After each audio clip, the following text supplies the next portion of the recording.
എല്ലാ കൂട്ടുകാർക്കും സ്റ്റുഡൻറ് ഹബിൻ്റെ പുതിയൊരു വീഡിയോയിലോട്ട് സ്വാഗതം. ഇന്ന് നമ്മൾ പരിശോധിക്കാൻ പോകുന്നത് പ്ലസ് ടു റിസൾട്ടിനെ കുറിച്ചാണ്. പ്ലസ് ടു റിസൾട്ട് നാളെ തന്നെ പ്രസിദ്ധീകരിക്കുക. ഏകദേശം 3 മണിയോടുകൂടി വിദ്യാഭ്യാസ മന്ത്രി വിഷയം കൂട്ടിയാണ് പ്രസിദ്ധീകരിക്കുക. 3 മണിക്ക് റിസൾട്ട് പ്രഖ്യാപിച്ച ഏകദേശം 3:30 തന്നെ നിങ്ങളുടെ റിസൾട്ട് സൈറ്റിൽ ലഭ്യമാവും. ഏതൊക്കെ സൈറ്റിലാണ് നിങ്ങളുടെ റിസൾട്ട് കിട്ടുക എന്ന് ഞാൻ ഫസ്റ്റ് കമന്റ് ബോക്സിൽ ഞാൻ പിൻ ചെയ്ത് വെക്കാം. ഓക്കെ, നമുക്ക് വീഡിയോയിലോട്ട് കിടക്കാം. എല്ലാ കുട്ടികളും ഇപ്പോൾ എന്നോട് ചോദിക്കുന്ന സംശയമാണ് പ്ലസ് ടു മാർക്ക് ലിസ്റ്റ് എങ്ങനെയാവും, CE, DE, GM എന്നീ സംഭവങ്ങൾ എന്താണെന്നാണ് ഇപ്പോൾ കുറേ കുട്ടികൾ എന്നോട് ചോദിക്കുന്നത്. അത് ഞാൻ നിങ്ങൾക്ക് പറഞ്ഞുതരാം. നേരെ നമുക്ക് വീഡിയോയിലോട്ട് പോകാം. അപ്പോൾ ഇതൊരു കഴിഞ്ഞ വർഷത്തെ വിദ്യാർത്ഥികളുടെ ഒരു മാർക്ക് ലിസ്റ്റാണ്. ഇതിൽ ആദ്യത്തെ കോളം സബ്ജക്റ്റ്, പിന്നെ first year, second year, grand total, grade obtained എന്നാണ് നിങ്ങൾക്ക് ഇതിൽ കാണാൻ കഴിയുന്നത്. അതിൽ CE മാർക്ക് എന്ന് പറയുന്നത് സാധാരണ എല്ലാ കുട്ടികൾക്കും സ്കൂളിൽ നിന്നും കിട്ടുന്ന മാർക്കാണ്. ഏകദേശം 20 മാർക്ക്, അതല്ലെങ്കിൽ ഒരു 15 മുതൽ 20 മാർക്ക് വരെ എല്ലാ കുട്ടികൾക്കും മാർക്ക് ടീച്ചർമാർ ഇട്ട് കൊടുക്കാറുണ്ട്. പിന്നുള്ള TE മാർക്കാണ്. TE മാർക്ക് എന്ന് പറയുന്നത് നമ്മൾ എഴുതി വാങ്ങുന്ന മാർക്കാണ്. അതായത് 80 പരീക്ഷയാണെങ്കിൽ അതിൽ എത്ര മാർക്കാണോ അത്, അതല്ലെങ്കിൽ 60 എത്രയാണോ അത് mark. First year practical mark വരുന്നില്ല, അതുകൊണ്ടാണ് അതിൽ പ്രാക്ടിക്കൽ കോളം ഇല്ലാത്തത്. പിന്നെ ഉള്ളത് GM കോളമാണ്, അതായത് ഗ്രേസ് മാർക്കിൻ്റെ കോളം.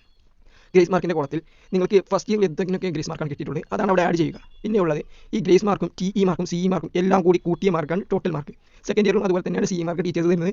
PE മാർക്ക് അതാണ് സെക്കൻഡ് ഇയറിൽ ഡിഫറൻ്റ് ആയി കാണുന്നത്. അതായത് പ്രാക്ടിക്കൽ എക്സാമിനേഷൻ മാർക്ക് എന്നാണ് അതിന് പറയുന്നത്. പ്രാക്ടിക്കൽ എക്സാമിനേഷൻ്റെ മാർക്കാണ് PE മാർക്കിൽ നിങ്ങൾക്ക് അതിൽ ഉണ്ടാവുക.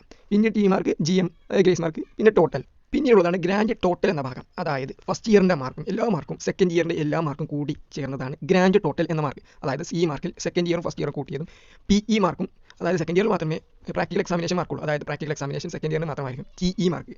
അതായത് ടോട്ടൽ എക്സാമിനേഷൻ മാർക്ക്, അതായത് നിങ്ങൾ നേടിയ ഫസ്റ്റ് ഇയറിന് സെക്കൻഡ് ഇയറിന് മാർക്കായിരിക്കും TEയിൽ ഉണ്ടാവുക. ഗ്രേസ് മാർക്കിലും അതുപോലെ തന്നെ ഫസ്റ്റ് ഇയറും സെക്കൻഡ് ഇയറും ചേർത്ത് നിങ്ങൾ വാങ്ങിയ മാർക്കാണ് അവിടെയും ഉണ്ടാവുക. പിന്നെ ഉള്ളതാണ് ടോട്ടൽ മാർക്ക്. അതായത് നിങ്ങൾ എല്ലാവരും CE, TE, ഗ്രേസ് മാർക്ക്, പിന്നെ പ്രാക്ടിക്കൽ എക്സാമിനേഷൻ മാർക്ക്, ഇതെല്ലാം കൂടിയ മാർക്കാണ് ടോട്ടൽ മാർക്കിലും ഉണ്ടാവുക. പിന്നെ അതെല്ലാം ചേർന്നിട്ട് എത്രയാണോ ഗ്രേസ് മാർക്ക് അതാണ് അവിടെ ഉണ്ടാവുക. ഇതിൽ A+ ആണ്. A+ നിങ്ങൾക്ക് ഇതിൽ നോക്കിയാൽ തന്നെ കാണാൻ കഴിയും. അപ്പോൾ വിദ്യാർത്ഥികളുടെ സംശയം തീർന്നെന്ന് വിശ്വസിക്കുന്നു. ഞാൻ എൻ്റെ വീഡിയോ അവസാനിപ്പിക്കുകയാണ്. വീഡിയോ ഇഷ്ടപ്പെട്ടാൽ ലൈക്ക് ചെയ്യുക, നിങ്ങളുടെ സംശയം കമൻറ്റായി രേഖപ്പെടുത്തുക. ഈ വീഡിയോ ഇഷ്ടപ്പെടുമെങ്കിൽ ചാനൽ സബ്സ്ക്രൈബ് ചെയ്ത് നമ്മളൊപ്പം കൂടെ ഇതുപോലുള്ള യൂസ്ഫുള്ളായ വീഡിയോ നമ്മൾ ഇനിയും വരുന്നതാണ്. താങ്ക്